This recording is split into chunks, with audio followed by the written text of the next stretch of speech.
반갑습니다. 부동산 투자 여행의 박인입니다. 자, 여러분들 경매를 얼마만큼 배웠습니까? 그리고 얼마만큼 실질적으로 법원에 가서 낙찰을 받아봤는지 묻고 싶습니다.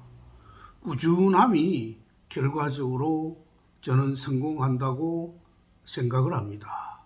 무조건 사다고 받는 것이 절대 아닙니다. 항상 경매 물건에 접근할 때에는 출구 전략을 먼저 생각을 한 후에 낙찰을 받도록 해야 한다라는 것입니다. 요즘 인터넷상으로나 또는 광고를 통해서 경매 강좌에 대한 많은 모순점이 드러나고 있다고 저는 감히 말씀드리고 싶습니다. 그저 단순하게 어느 정도만 배우면은 경매에 대해서 모든 것이 다 해결되는 것으로 이해를 하고 접근을 하는 것 같습니다. 물론 그 말도 일리가 있습니다. 일반인들은 경매에 대해서 전혀 모르기 때문에 그들이 하는 이야기가 그저 다 옳다고 생각하기 때문입니다. 자, 흔히들 경매를 배우면은 여러분들도 잘 알다시피 민사집행법이라든가 주택임대차 보호법, 상가임대차 보호법이라든가 민법의 물권과 채권 정도를 기반으로 해서 경매 수업을 받는 것이 보통입니다. 그런데 여기에서 제가 분명히 말씀드리고 싶은 것은 지금 제가 방금 말씀드린 그런 법만 가지고 경매에 임한다는 것은 한마디로 어불성설입니다. 좀 심하게 표현하면은 반쪽짜리 경매밖에 안 된다는 것입니다.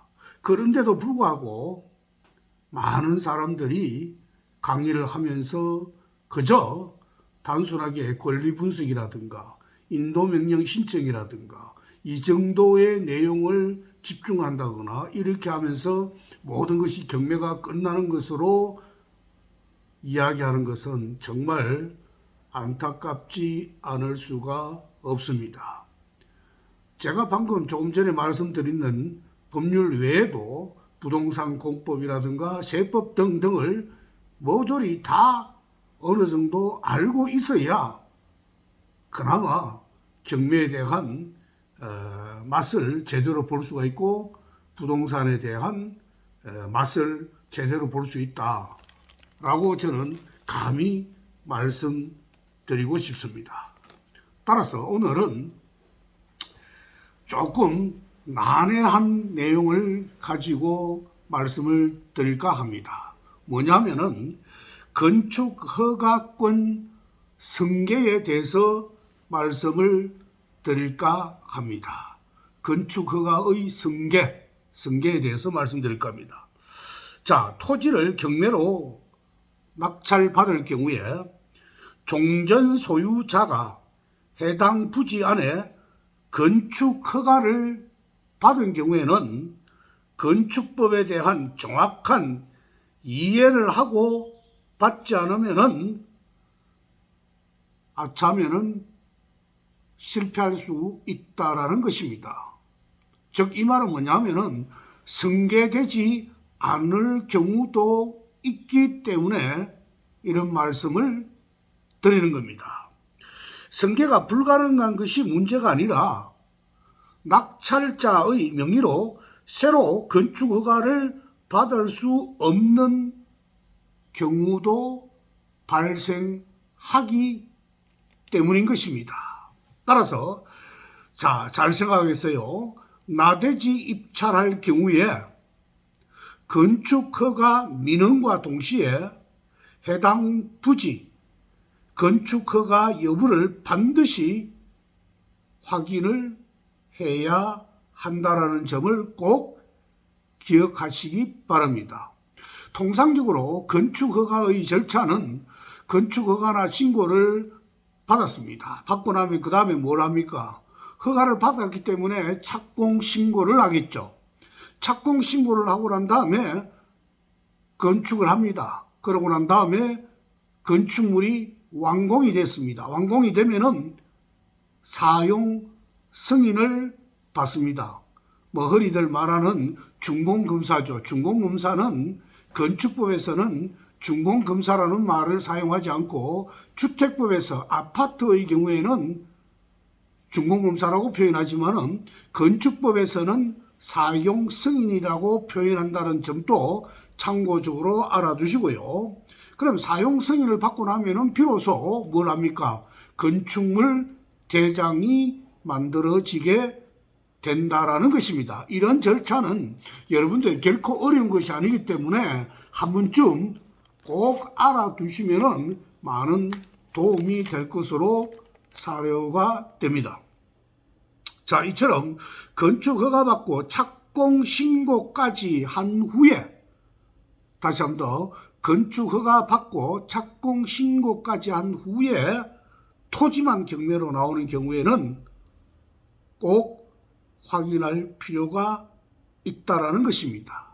이 말은 뭐냐면은 소유권은 이전되지만은 인허가권은 이전되지 않기 때문이라는 점 꼭 기억을 하시고요. 자, 이에 대한 대법원의 판례 한번 적어 보실까요? 대법원 판례 2010 5월 17일 선고 2010 머리 두자 두에 2296 판결이라든가 2012년 3월 15일 선고 2011 27322 판결이라든가 대법원 1994년 12월 2일 선고 94누에 할 때 7058 판결이라든가 대법원 1995년 9월 26일 선고 95누에 7857 선고 내용을 한 번쯤 프린트해서 꼭 참고를 하시면 많은 도움이 될 것으로 생각을 합니다. 자, 다음으로는 토지가 건축허가는 나왔는데 착공 신고가 안 된 토지의 경우 낙찰자는 먼저 건축허가일이 언제인지를 정확히 알아야 한다는 점 꼭 기억을 해 두시고 접근하시기 바랍니다.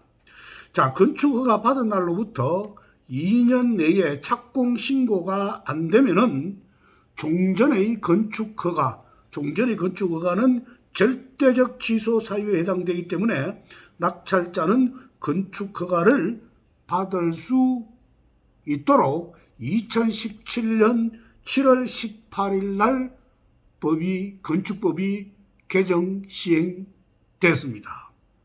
다만 허가의 취소 처분에 최대 2년까지의 시간이 걸릴 수 있다는 점, 이 점도 여러분들이 전략적으로 좀 생각할 필요가 있겠습니다. 주의할 점이 또 있습니다. 기존 소유자의 건축허가 취소 후에 신규 허가 가능 여부와 법규의 강화로 인하여 가치 하락이 있는지도 꼭 확인할 필요가 있습니다. 말이 좀 어렵죠? 자, 법이 개정되어 가지고 신규 허가가 나지 않을 경우도 있고 법이 강화되어 토지의 가치가 떨어지는 경우도 많기 때문에 주의하라는 말입니다. 이 말은 건축법과 주차장법이 강화로 인해서 신규로 허가를 받을 경우에 기존 인허가에 비해서 건물 가치가 떨어진다면 토지 소유자의 건축허가가 취소될 때까지 기다리는 것보다 기존 허가권을 승계하는 것이 유리할 수 있다라는 점도 알아두시면 좋겠습니다. 이 말이 뭐냐면은 한마디로 말하자면은 낙찰하기 전에 전 소유자를 만나서 협상을 하는 것이 오히려 더 유리할 수도 있다, 이런 말이에요. 즉 쉽게 말해서 낙찰을 받는 허가는 나오고 착공 신고라는 물건을 낙찰을 받았습니다. 낙찰을 받고 나면은 그 종전 소유자가 허가를 받았기 때문에 조금 전에 말씀대로 법이 개정돼 가지고 2년이 지나면은 절대적 취소 사유에 해당돼서 건축허가가 취소된다라고 말씀드렸잖아요. 그럼 취소되면은 그때부터는 내 명의로 해서 건축허가를 다시 받으면은 되겠죠. 그런데 문제는 여기에 또 있습니다. 조금 전에 말씀드린 대로 자, 2년 동안 기다립니다. 기다리는 동안에 건축법의 규정이 강화가 돼 가지고 예를 들어서 주차장법이 강화가 될 경우에 종전에 그분이 허가 받을 때의 건물 구조와 내가 낙찰 받았을 때의 주차장법이 강화로 인해서 주차장 면적이 늘어남으로 해서 건물 모양이 달라지겠죠. 따라서 이럴 경우에 아차하면은 건축물을 내가 짓더라도 가격이 하락할 수 있는, 즉 쉽게 말해서 떨어질 경우도 있기 때문에 사전에 종전 소유자를 만나가지고 미리 성계에 대한 협상을 미리 보는 것이 오히려 더 유리할 수도 있다라는 점을 말씀드리는 것입니다. 이해가 가시죠? 따라서 참고적으로 건축법 11조 제7항, 조금 전에 말씀드렸죠. 2017년 7월 17일 날 신설된 내용 7항을 보면은 건축 허가권자는 허가를 받은 자가 다음 각호 어느 하나에 해당하면은 허가를 취소하여야 한다. 다만 정당한 사유가 있다고 인정되면은 1년의 범위 내에서 공사의 착수 기간을 연장할 수 있다라고 되어 있습니다. 거기에 1호에 보면은 허가받은 날로부터 2년, 공장을 승인받은 날로부터는 3년 이내에 공사에 착수하지 아니할 경우, 또 2호에는 2년 기간 내에 공사에 착수는 하였으나 공사의 완료가 불가능하다고 인정될 경우, 3호 착공 신고 전에 경매 또는 공매 등으로 건축주가 대지의 소유권을 상실한 때부터 6개월이 경과한 이후 공사의 착수가 불가능하다고 판단되는 경우에 경매에서 낙찰자에게 유리하게 법이 새로 신설되었다라고 보여지죠. 그런데 여기에 대해서도 또 허점이 있습니다. 어떤 허점이 있느냐? 허가를 받고 착공 신고일이 1년에서 2년으로 늘어난 법 개정으로 건축허가 받은 건축주 입장에서는 기득권의 유지 기간이 길어졌다라는 것입니다. 이 말이 뭐냐면은 종전에 절대적 건축허가의 취소가 1년이었거든요. 근데 지금 2년으로 늘어났다라는 것입니다. 따라서 낙찰 후에 기존 건축허가가 6월 경과 시 무조건 취소되는 것이 아닙니다. 아니라 착공 신고 전에 경매 또는 공매 등으로 건축주가 대지의 소유권을 상실한 때부터 6개월이 경과한 이후 공사의 착수가 불가능하다라고 판단될 경우에 한해서 건축허가를 취소한다라는 점. 말이 어렵습니까? 다시 한 번 더 경청을 해주시면은 이해를 할 수 있을 것으로 생각을 합니다. 또한 유치권이나 법정지상권의 성립 등이 인정될 경우 등은 건축허가 취소가 어려울 수도 있습니다. 여기에 이 경우에 건축허가의 유지기간이 2년으로 개정된 것은 낙찰자에게 유리한 것이 결코 아니다라는 것도 같이 이해를 좀 해주시고요. 자, 농지 전용이나 산지 전용, 개발행위 허가를 받아서 건축 허가를 받았을 때 낙찰 후에 착공 전인 이유로 건축 허가의 취소가 이루어진다면 일정 경우 더 끔찍한 일이 발생할 수도 있습니다. 따라서 건축 허가와 동시에 평면적 인허가 취소가 병행될 때의 문제점을 경우에 따라 조사를 해야 된다는 겁니다. 자, 여기에서 평면적 인허가라는 것은 조금 전에 말씀드린 대로 농지 전용이라든가 산지 전용이라든가 개발행위 허가를 통틀어서 평면적 허가라고 말하는 겁니다. 자, 평면적 허가를 받고 난 다음에 그 위에다가 건축 허가를 받는 것이죠. 이럴 경우에 아차하면은 큰 문제가 이루어질 수가 있다는 건데, 이 말은 건축 허가가 취소되면은 평면적 허가도 같이 취소되기에 다시 전용 허가와 개발행위 허가를 받아야 됩니다.